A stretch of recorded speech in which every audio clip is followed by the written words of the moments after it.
Please, don't shoot.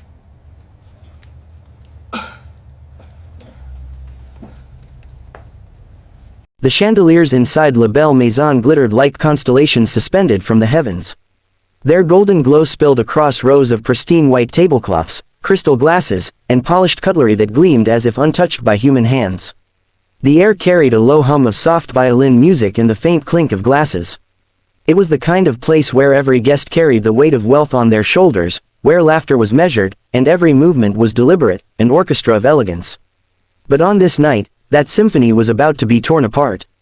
The restaurant's tall mahogany doors burst open with a thunderous slam. 3 masked men stormed in, their black clothing stark against the opulent white and gold surroundings. Guns gleamed beneath the chandeliers. In an instant, the air shifted. The music screeched to silence. Screams erupted. A glass shattered on the marble floor, splintering the stillness into chaos. "Everybody down," one of the robbers roared, his voice deep and jagged like a blade scraping stone. Guests scrambled, chairs clattering as panic spread like wildfire. A woman's cry pierced the air, a man's glass of wine toppled, staining the floor like blood spilled before the violence even began. The room that once held power now trembled with fear. And in the center of it all, a young waitress froze, but not the way everyone else did. Her name was Elena. Her tray slipped from her fingers, a glass tumbling to the floor with a soft crash, but she didn't dive for cover. Slowly, with hands raised, she lifted her chin.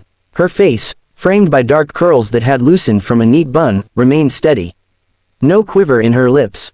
No collapse in her knees. Her eyes, deep brown and startlingly calm, held the intruders with a quiet defiance.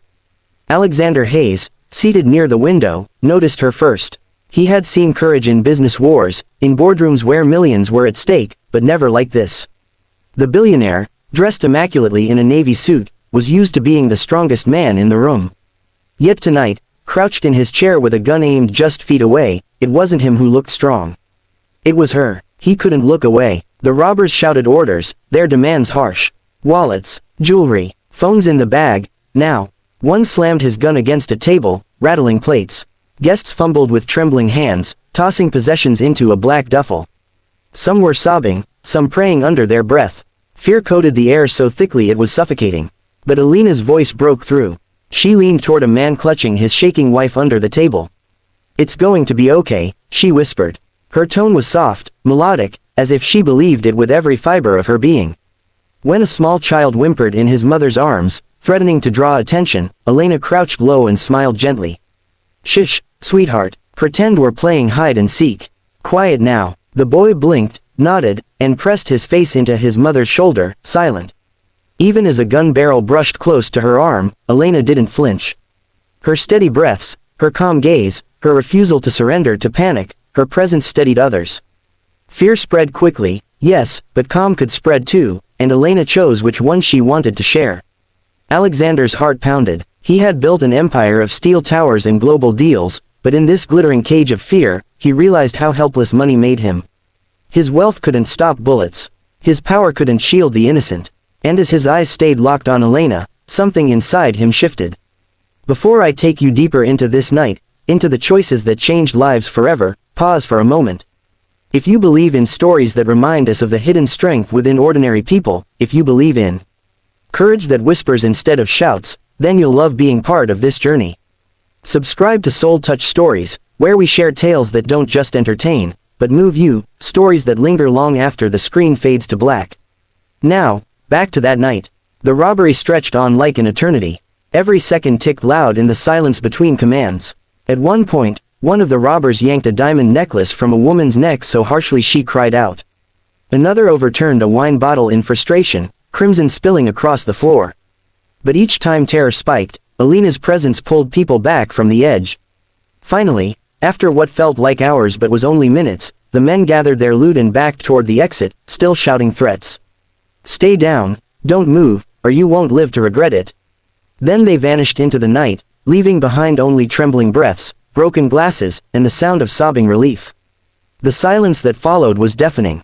People slowly rose from the floor, shaken but alive. Waiters clung to one another, guests fumbled with phones to call police. And at the center, Elena lowered her hands, smoothed her apron, and began moving from table to table. "Are you hurt? Do you need water?" she asked gently, her calmness still unbroken. Alexander sat frozen, watching her. The billionaire who had been hailed as ruthless, brilliant, untouchable felt something foreign, humility. That night, Alexander could not sleep. The chandelier light catching Alina's steady eyes replayed in his mind. For years, he had chased power, convinced that was strength. Yet a waitress earning tips had shown him the truth. He had to find her. The next day, he did. With quiet persistence, he tracked her to a modest apartment on the city's edge. When he knocked, Elena opened the door cautiously, her apron still tied as though she had just returned from another shift. "I'm sorry to bother you," Alexander said, his voice softer than she expected from a man with his reputation. "I needed to thank you. Not just for helping everyone last night, but for reminding me what real courage looks like." Elena shook her head. "I didn't do anything special. I just tried to keep people calm." "No," Alexander said firmly. "You did more than anyone else in that room. You held us together." He insisted on helping her. At first, Elena resisted. She wasn't looking for rewards or attention. But slowly, Alexander's sincerity broke through. He funded her education when he learned she'd left college to support her family. He gave her a platform when the media tried to twist the story into a spectacle. And when critics accused her of chasing fame, Elena simply kept doing what she'd always done, serving quietly, mentoring young women who felt invisible, reminding them that strength doesn't roar. Her words, captured on a single video clip, spread like wildfire. Fear spreads fast. But so does calm. I just chose which one I wanted to share. That line touched millions. Her story went viral, not because she wanted it, but because the world desperately needed it. And alongside her, Alexander learned a truth he had missed his entire life. Wealth could build towers, but it couldn't build legacies. Legacies were built in moments like hers, in the quiet courage of an ordinary heart.